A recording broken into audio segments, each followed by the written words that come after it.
بسم اللہ الرحمن الرحیم۔ بشر اسٹوڈیو کے معزز ناظرین السلام علیکم۔ ناظرین، اللہ پاک کو حضرت موسیٰ علیہ السلام کا کون سا عمل اتنا پسند آیا کہ اللہ پاک نے آپ کو ہم کلامی کا شرف نصیب فرمایا؟ اور حضرت موسیٰ علیہ السلام آگ لینے کے لیے گئے تو اللہ پاک نے کیسے نبوت سے سرفراز فرمایا؟ حضرت موسیٰ علیہ السلام کی کوہ طور پر اللہ سے پہلی ملاقات کے متعلق بتائیں گے۔ ناظرین، حضرت موسیٰ علیہ السلام تمام و کمال جب اپنے سسر کے ہاں میعاد پوری کر چکے تو ان سے رخصت طلب کی اور اپنے وطن کو روانہ ہو گئے۔ آپ کے ساتھ آپ کی اہلیہ اور بکریوں کا ریوڑ بھی تھا۔ اتفاقاً دوران راہ تاریک اور ٹھنڈی رات آ گئی۔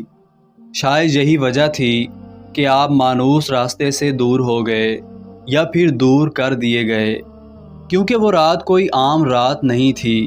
رات کی تاریکی میں کچھ دکھائی نہ دیتا تھا، اور پھر یک سردی نے آپ کو آگ روشن کرنے پر مجبور کر دیا۔ آپ نے چکماک سے آگ روشن کرنے کی کوشش کی، مگر آگ روشن نہ ہوئی۔ اسی اثناء میں آپ نے دیکھا کہ دور ایک جگہ آگ روشن دکھائی دیتی ہے۔ خدا معلوم کہ وہ آگ آپ کے سوا کسی اور نے بھی دیکھی تھی یا نہیں۔ بس آپ نے اپنی اہلیہ سے فرمایا، میں وہاں جاتا ہوں کہ شاید راستے کی کوئی خبر لے آؤں یا تمہارے لیے آگ کی کوئی چنگاری ہی لے آؤں۔ آپ یہ فرما کر آگ کی طرف اکیلے چل دیے۔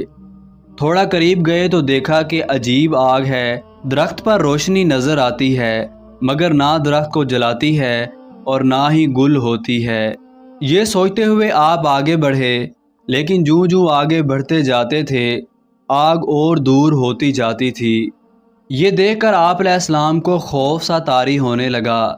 خوف طاری ہوتے ہی آپ نے فوراً واپسی کا ارادہ کر لیا، اور ابھی آپ واپس پلٹنا ہی چاہتے تھے کہ وہ آگ فوراً آپ کے قریب آ گئی۔ آپ اور قریب گئے تو آپ نے سنا کہ آگ سے آواز آ رہی ہے۔ کسی کو کیا خبر تھی کہ یہ تاریک اور یخ ٹھنڈی رات حضرت موسیٰ علیہ السلام کو رفتوں اور بلندیوں کی کس حد تک لے جائے گی۔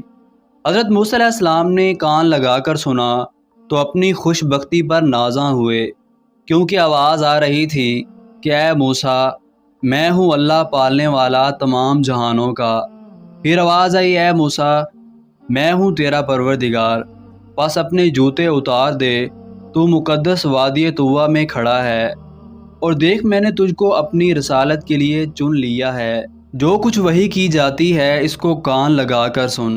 حضرت موسیٰ علیہ السلام نے جب اللہ رب العزت کی پہلی بار آواز سنی تو انہیں معلوم ہوا کہ آج ان کے دامن میں وہ دولت آ گئی ہے جو انسانی شرافت و عظمت میں ممتاز اور خداوند کریم کی قربت کا آخری نشان ہے۔ حضرت موسیٰ علیہ السلام حیران کھڑے تھے۔ پھر کچھ توقف کے بعد حضرت موسیٰ علیہ السلام کی اس حیرانگی کو ختم کرنے کے لیے اللہ رب العزت نے ہی دوبارہ ارشاد فرمایا، اے موسیٰ، یہ تیرے داہنے ہاتھ میں کیا ہے؟ عرض کیا، یہ میری لاٹھی ہے، اس پر بکریاں چراتے وقت سہارا لیا کرتا ہوں اور اپنی بکریوں کے لیے پتے جھاڑ لیتا ہوں، اور میرے لیے اس سے متعلق اور ضروریات بھی ہیں۔ ارشاد ہوا، اے موسیٰ، اس لاٹھی کو زمین پر ڈال دے۔ حضرت موسیٰ علیہ السلام نے جوں ہی لاٹھی زمین پر رکھی تو وہ ایک خوفناک اژدہا بن کر دوڑنے لگی۔ حضرت موسیٰ علیہ السلام یہ دیکھ کر گھبرا گئے، پیٹھ پھیر کر بھاگنے لگے کہ پھر آواز آئی، اے موسیٰ، اس کو پکڑو اور خوف نہ کھاؤ، ہم اس کو اس کی اصلی حالت پر لوٹا دیں گے۔ بس موسیٰ علیہ السلام نے اس کو پکڑنے کے لیے ہاتھ بڑھایا تو وہ فوراً عصا بن گیا۔ پھر حکم ہوا کہ اپنا ہاتھ گریبان کے اندر داخل کرو۔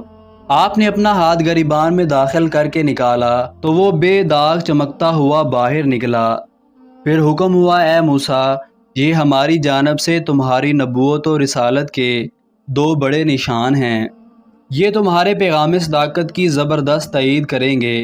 پھر حضرت موسیٰ علیہ السلام نے عرض کیا کہ یا باری تعالیٰ، یہ منصب عالی جب تو نے مجھے عطا فرمایا ہے تو میرے سینے کو فراخ اور نور سے منور کر دے، اور اس اہم خدمت کو میرے لیے آسان بنا دے، اور میری زبان کی گرہ کھول دے تاکہ لوگوں کو میری بات سمجھنے میں آسانی ہو، اور چونکہ میری گفتگو میں روانی نہیں ہے اور میری نسبت میرا بھائی ہارون مجھ سے زیادہ فصیح بیان ہے، اس لیے اس کو بھی اپنی نعمت نبوت سے نواز کر میرا شریک کار بنا دے۔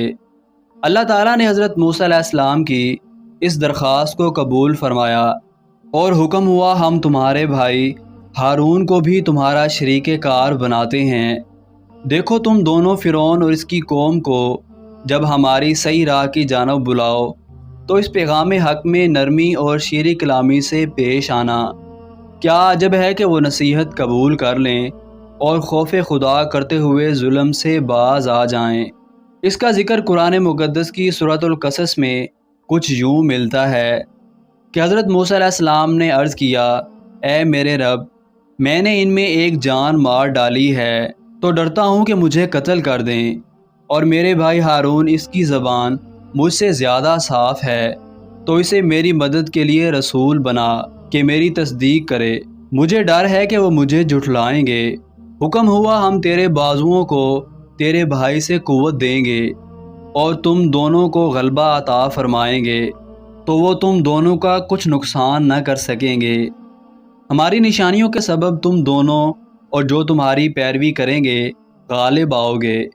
ناظرین، اللہ بزرگ و برتر نے حضرت موسیٰ علیہ السلام کو ہر وہ چیز عطا فرمائی جو آپ نے دعا میں طلب کی۔ سورہ احزاب میں اللہ رب العزت نے حضرت موسیٰ علیہ السلام کے مقام و مرتبہ کو کچھ یوں بیان فرمایا ہے، اور موسیٰ اللہ کے یہاں آبرو والا ہے۔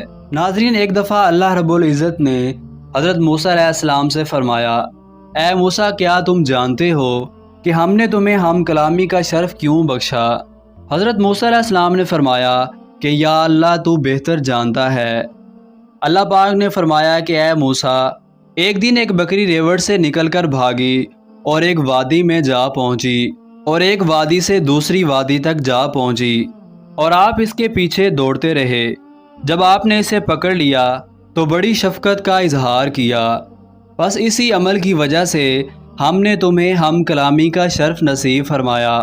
ناظرین، اللہ پاک کا قرب پانے کا آسان ترین طریقہ خلق خدا سے محبت ہے، اس لیے ہمیں چاہیے کہ ہم ایک دوسرے کا خیال رکھیں اور ہمیشہ محبت سے پیش آئیں۔